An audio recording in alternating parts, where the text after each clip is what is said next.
Don't fall for these audit myths for small businesses. Audit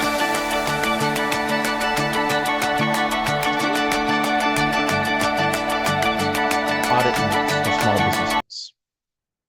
A lot of small business people, when they think about taxes at all, the thing that they really worry about isn't how much they're paying, it's am I going to get an audit?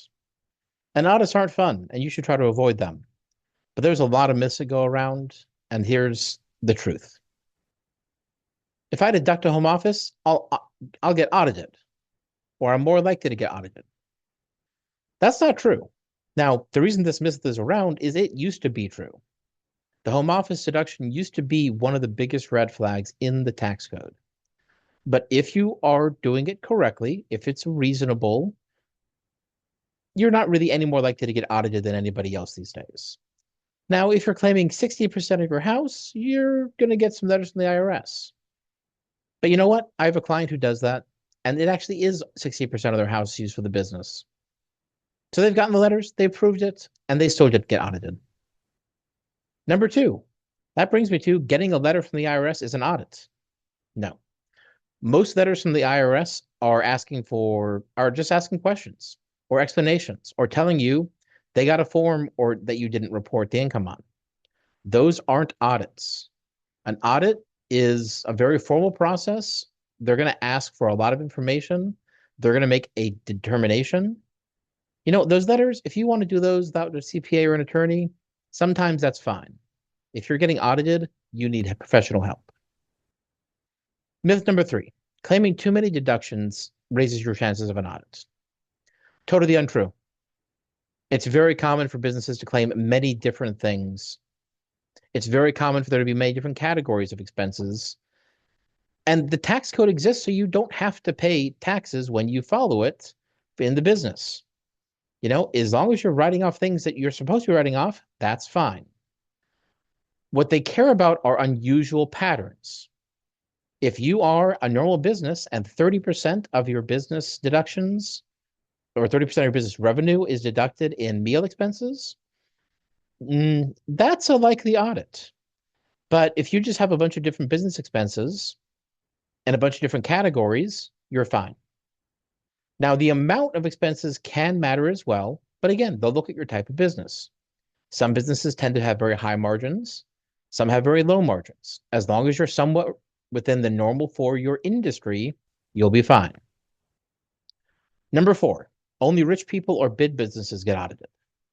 This is actually really dangerous because the sweet spot for audits is typically people making about $200,000 to $2 million. Any bigger than that, and the IRS doesn't want to work that hard. Any smaller than that, and there's not enough money for the IRS to go after them. Now, they do go after bigger companies and smaller companies, but the vast majority of audits are in that range, $200,000 to $2 million. That said, if they catch a red flag, they'll audit anybody, any size. So if you have really inconsistent income, really sloppy records, really weird numbers, especially lots of round numbers on your tax return, you may get an audit no matter how big or small you are. 6, if I just don't report something small, they won't notice. Well, that's almost certainly true about your business expenses because they mostly don't know what your expenses are if you don't tell them. But when it comes to income, the IRS has very good matching systems.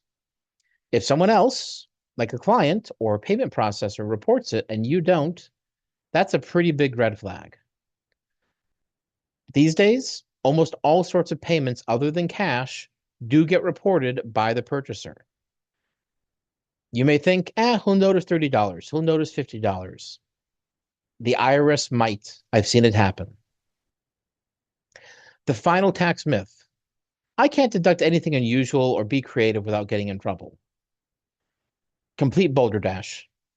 You can deduct anything with a few limited exceptions as long as they're ordinary and reasonable and necessary for your business.